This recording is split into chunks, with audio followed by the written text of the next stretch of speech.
So in this video I'm gonna show you how to change the keyboard language on your POCO phone.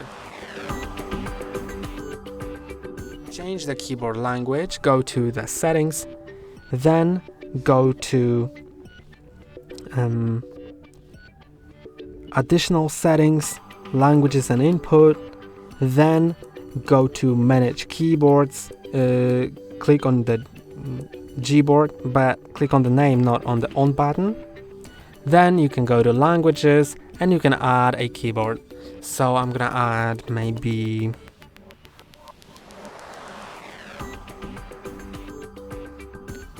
this one.